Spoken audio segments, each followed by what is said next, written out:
এবার মন্ডা ও সাগরের মাকে একই স্থানে গুম করে রাখবে মন্টু। বিস্তারিত জানতে সম্পূর্ণ ভিডিওটি দেখতে থাকুন। আসসালামু আলাইকুম প্রিয় দর্শক, সবার কি অবস্থা? হাজির হয়ে গেলাম দীপ্ত টিভির নিবেদিত মাস্টারবির জন্য নাটকের 1079তম পর্বে কী সব ঘটতে চলছে তার অগ্রিম খবর নিয়ে। এই পর্বটিকেও মিস করবে না, কারণ এই পর্বে আপনারা দেখতে পারবেন মন্টুকে দেখা যাবে তার অপরাধের সংখ্যা একের পর এক বাড়াতেই থাকবে।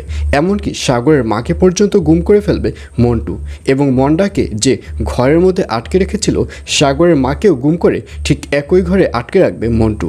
আর অন্যদিকে কালুকে দেখা যাবে সে সাগরের মাকে কোথাও খুঁজে পাবে না, এবং এক পর্যায়ে খুঁজে খুঁজে কোথাও না পেয়ে এবার সাগরের কাছে দৌড়ে যাবে এবং সেখানে গিয়ে বলবে, কি ব্যাপার, খবর শুনছো? তখন সাগর বলবে, কি খবর? তখন কালু বলবে, আসলে মমতা ভূঁইয়াকে তো কোথাও খুঁজে পাওয়া যাচ্ছে না।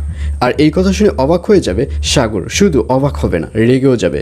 সাগর বলবে, তোর এত বড় সাহস, তুই আমার মাকে নাম ধরে ডাকছিস?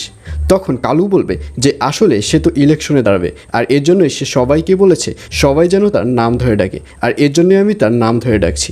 আর এই কথা শুনে সাগর বলবে, আসল কথা বল, আসলে তুই কি বলতে চাচ্ছিস? তখন কালু বলবে, আসলে আপনার মাকে তো কোথাও খুঁজে পাওয়া যাচ্ছে না। আর এই ব্যাপারটি শুনে সাগরকেও দেখা যাবে সে অস্থির হয়ে যাবে, এবং সাগর তার লোকজন নিয়ে এবার তার মাকে খোঁজা শুরু করবে, কিন্তু কোথাও সাগর তার মাকে খুঁজে পাবে না। আর অন্যদিকে মনির সামনে অপেক্ষা করছে মহাবিপদ, কারণ মনি কিছুতেই বুঝতে পারবে না যে মন্টু তার সাথে এত বড় প্রতারণা করছে। মনি যখন তার হাজব্যান্ড অর্থাৎ আয়নকে ফোন করতে দিয়েছিল, তখনও যে তার সাথে প্রতারণা করছে, মন্টু যে ভুল নাম্বারে ফোন দিয়েছে, এই ব্যাপারটিও মনি কিছুতেই বুঝতে পারবে না।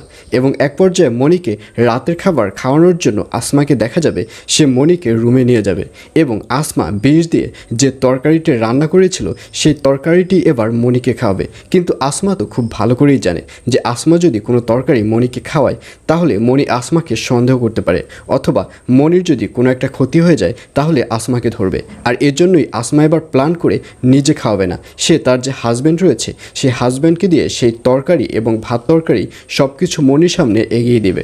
কারণ আসমা খুব ভালো করেই জানে যে তার হাজব্যান্ড যে একজন সহজ সরল টাইপের ছেলে, এটা মনি খুব ভালো করেই বুঝতে পেরেছে।